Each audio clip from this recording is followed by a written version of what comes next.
Muchos pueblos han sabido destacarse a lo largo de la historia, pero la mayoría de ellos, por más fuertes y poderosos que fueran, más tarde o más temprano terminaron desapareciendo o mezclándose con otros pueblos. Seguramente recordarán que en la antigüedad hubo invasiones, conquistas y destrucción de ciudades.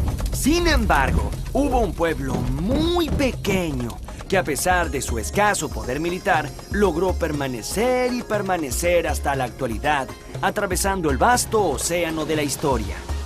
Este fue el pueblo hebreo, que logró perdurar gracias a una poderosa convicción, la de sentirse el pueblo elegido de Dios. Abraham, el primer hebreo. El origen y la memoria del pueblo hebreo se encuentra en el libro más leído de la historia. El libro es la Biblia.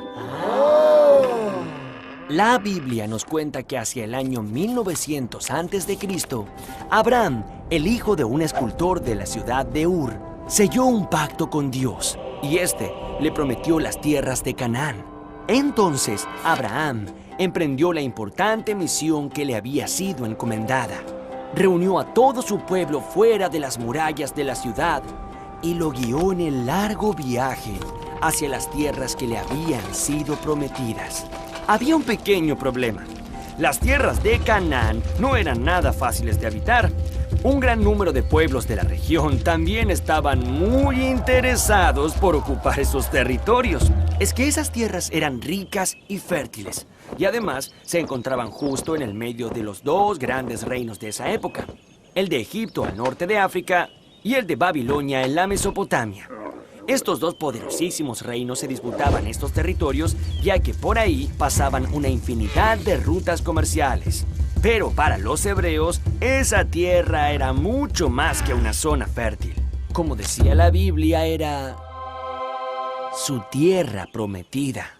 Pero el pacto que Abraham hizo con Dios implicaba una cosa más. Él y su pueblo debían renunciar a todas esas religiones que adoraban a muchos dioses e ídolos tallados en la piedra para comenzar a respetar a un único Dios y creador de todas las cosas. Los patriarcas. Yo, Abraham, fui líder de mi pueblo, digamos, el primer patriarca. Un patriarca era un jefe de la familia, pero también era la cabeza religiosa y la persona que imponía las leyes. Del patriarca dependía su esposa, sus hijos y los hijos de las familias allegadas. Al morir uno de ellos, lo sucedía el primogénito. Esto quiere decir el primer varón de cada familia. El primogénito de Abraham fue Isaac, y el de Isaac, Jacobo, que se hizo famoso porque tuvo 12 hijos, y cada uno de ellos fue patriarca en su tribu. Estas fueron las 12 tribus originarias del pueblo de Israel, el pueblo que sigue las enseñanzas y la palabra de Dios. El cautiverio en Egipto. Entre los hijos de Jacobo, que eran también bisnietos del gran Abraham, José tenía una gran virtud. Soñaba cosas que luego sucedían. Un día José contó uno de sus sueños a sus hermanos. En ese sueño, sus hermanos lo alababan inclinándose ante él. Esto generó tanta envidia en sus hermanos que lo arrojaron a un pozo y luego lo vendieron a una caravana de comerciantes que iban hacia Egipto. En Egipto, José fue esclavizado y luego encarcelado. Sin embargo, su fama para interpretar los sueños trascendió hasta el mismísimo faraón. El faraón le contó a José que el sueño le había mostrado primero 7 vacas muy gordas y luego le mostraba otras 7 vacas, pero muy flacas. José le advirtió al faraón que luego de 7 años de abundancia, vendrían 7 años de escasez. El faraón quedó convencido y decidió nombrarlo su virrey. Serás mi virrey. Cuando llegaron los años de hambre en toda la región, Egipto había guardado mucho alimento. Mientras tanto, los 11 hermanos de José, desesperados por el hambre, viajaron con sus familias hasta Egipto buscando algo para comer. José los recibió los perdonó y los protegió. Pero este bienestar no iba a durar mucho. Un nuevo faraón se había hecho gobernante de Egipto y a diferencia del anterior, este temía a los hebreos y los despreciaba mucho. Así que los esclavizó a todos, sometiéndolos a maltratos terribles. La esclavitud en Egipto duró 210 años, pero un día iba a nacer un hombre que se convertiría en el gran libertador, un verdadero héroe. Y ese hombre se llamó Moisés. Una vez que Moisés liberó a su pueblo de la esclavitud, tuvo que deambular unos 40 años en el desierto. Durante este periodo, Moisés subió al monte de Sinaí, donde recibió de Dios, el mismísimo Dios, las tablas de la ley que contenían los 10 mandamientos. Estos mandamientos eran un código de conducta que todos los hebreos debían respetar. Los hebreos protegieron las tablas en el Arca de la Alianza y las transportaron a lo largo del desierto. Dios estaba probando a su pueblo antes de permitirles volver a la tan ansiada tierra prometida de Canaán. El regreso a Jerusalén. Una vez que los descendientes de las 12 tribus hebreas habían regresado a su tierra, empezó el periodo más esplendoroso de esta civilización, el de los reyes de Israel. Así fue que los hebreos decidieron nombrar a un rey fuerte y capaz de combatir a todos sus enemigos. A finales del siglo XI a.C., el buen juez Samuel designó a Saúl como el primer rey de Israel. Este hombre de gran valor derrotó a los amonitas y a los moabitas, pero no pudo con los filisteos.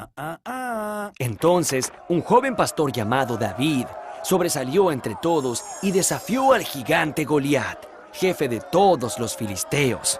David derrotó a Goliat usando la inteligencia y no la fuerza. Con tan solo una onda, le dio un golpe certero al gigante justo en el medio de los ojos. Así fue que venció a los filisteos y alcanzó el objetivo de vivir en paz en la tierra prometida y hacer de Jerusalén la capital política y religiosa del reino. El rey Salomón fue hijo de David y dedicó toda su vida a la construcción del templo de Jerusalén, que era el más imponente de todos los templos dedicados a ese único Dios. Además, Salomón, que era un hombre sabio y justo, buscó por todos los medios evitar las guerras y las invasiones, pero no lo consiguió. Los demás pueblos, asirios, babilonios y egipcios, no estaban dispuestos a que las estratégicas tierras de Canaán quedaran solo en manos de los hebreos. En el año 922 a.C., Salomón murió y se armó un lío tremendo, ya que los hebreos no se ponían de acuerdo en cómo defender sus tierras. Entonces se dividieron en dos reinos, el de Judá al sur y el de Israel al norte. Las invasiones. Durante cientos de años, los dos reinos hebreos vivieron separados. Por ese motivo, no tenían la fuerza suficiente para enfrentar a sus enemigos.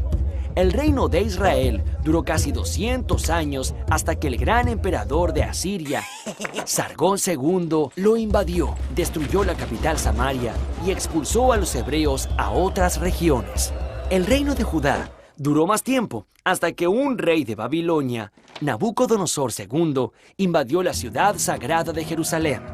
Destruyó el templo que había construido Salomón y expulsó a todos los hebreos a Babilonia. En la Biblia se recuerda este periodo oscuro como la primera diáspora. Durante esos años de cautiverio quedaron en el olvido las viejas disputas entre los hebreos de los dos reinos y todos los descendientes de Abraham pasaron a llamarse por igual, el pueblo judío. Pero tuvieron que esperar 50 años más hasta que en el 539 a.C. fueron liberados por los persas y lograron volver a la ciudad sagrada de Jerusalén, donde reconstruyeron el famoso templo hecho por Salomón. Todas las penurias que habían superado habían hecho que sus convicciones fueran aún más fuertes. Poco a poco decidieron aislarse de los demás pueblos de la región, convencidos de que su único Dios era la única verdad. Para ello, los profetas advirtieron durante muchos años los mandatos sagrados de las primeras 5 partes de la Biblia que llamaron Torá. La gran diáspora. Por más de 200 años, los judíos se dedicaron a consolidar su religión, su cultura y su forma de vida de acuerdo a las enseñanzas de la Biblia. Pero nuevas invasiones golpearon a los judíos. Primero fueron los griegos bajo las órdenes de Alejandro Magno, y más tarde los romanos anexaron Canaán a su imperio. Aunque por lo general fueron un pueblo pacífico, un día, en el siglo I después de Cristo, los judíos decidieron rebelarse ante tanta opresión. Entonces organizaron una sublevación. Los judíos lucharon contra temibles legiones romanas con insistencia y valor, tanto tiempo como pudieron. Pero el ejército imperial era muy poderoso. Luego de 2 años de estar sitiada y sometida por el hambre, Jerusalén cayó. Tito, emperador de Roma en ese momento, mandó a destruir por segunda vez el templo de Salomón e incendió toda Jerusalén. Los pocos que sobrevivieron se dispersaron por el mundo en busca de otro lugar donde vivir. Una vez más, los judíos fueron un pueblo sin patria. Un gran grupo de ellos se dirigió a la península ibérica pasando por el norte de África, y ese fue el comienzo de una nueva vida. A estos judíos se los llamó sefaradíes y vivieron muchos años allí. Sin embargo, en el siglo XV fueron nuevamente expulsados por los reinos católicos de España y Portugal, que veían en ellos una amenaza a sus creencias. Los sefaradíes tuvieron que dispersarse nuevamente. La tierra prometida. Durante los siglos siguientes, los judíos siguieron huyendo, buscando dónde vivir y soñando con regresar a las tierras de Canaán. En muchos momentos, rabinos o miembros del pueblo hebreo hicieron llamados para que todos regresaran a su tierra. Sin embargo, la larga diáspora que vivía el pueblo alrededor del mundo hacía imposible el reencuentro. Pero sus convicciones y sus rituales los siguieron manteniendo unidos. Una de estas prácticas más importantes era la lectura de la Torá, que son los primeros 5 libros de la Biblia. También siguieron celebrando el sábado como el día más importante de la semana, porque ese día el ser humano descansaba tal y como lo hizo Dios después de culminar la creación del mundo.